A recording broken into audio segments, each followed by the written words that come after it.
Hey guys, welcome back to my channel. I'm here with another back to school video for the month of September in which I'm going to tell you how to create a study routine to maximize your efforts and get the best possible grade. So just set the stage really quickly. Imagine you have a big exam coming up in a week. Very first thing I would do is create a list of all the possible study materials that you have to use. That means homeworks, quizzes, previous exams from other years if your professor releases those, or if you have like a test bank. Those are all the materials that you have. And when I say list it out, I mean literally list it out, right? Homework 1, homework 2, homework 3, notes on like September 5th, September 6th, that kind of thing. Like make a running list of all possible study materials that you have. Now it's time to allocate each of those resources to your time. So if you have 7 days to study for an exam, I would break things up evenly with 7 days, but I would leave 1 to 2 days at the very end before your exam to leave to questions or like just reviewing and not learning any new information. So I personally always allocate like a mix of things. Like for example, on day 1, I'll do like homeworks 1, 2, and 3 and quizzes 1 and 2.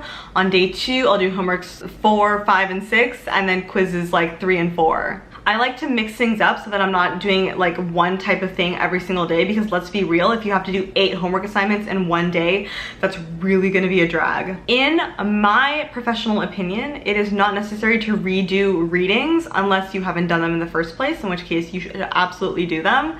But if you've already done your readings, just review the notes that you have for it. You wanna study smart, not hard. If you want to redo the readings, I want to say that you're going to be wasting time, because if you've read it once before and you took notes over it, it's probably hidden somewhere in your brain somewhere, and if you just review the notes, you can recall the material really easily.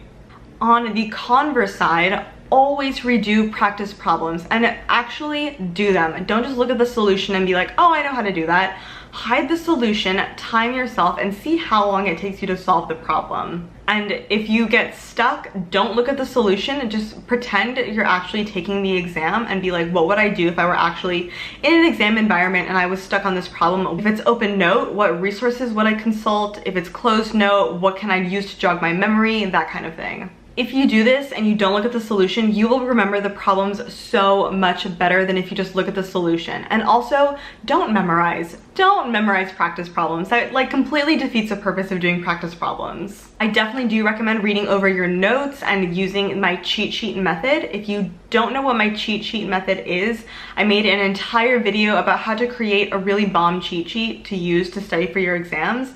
It's also really useful if you're allowed to bring in a sheet of paper to the exam. My cheat sheet method is really bomb, if I do say so myself. So like I said, save a day or two at the very end of your study routine for just questions and reviewing. No hardcore studying. You don't want to exhaust your brain before an exam.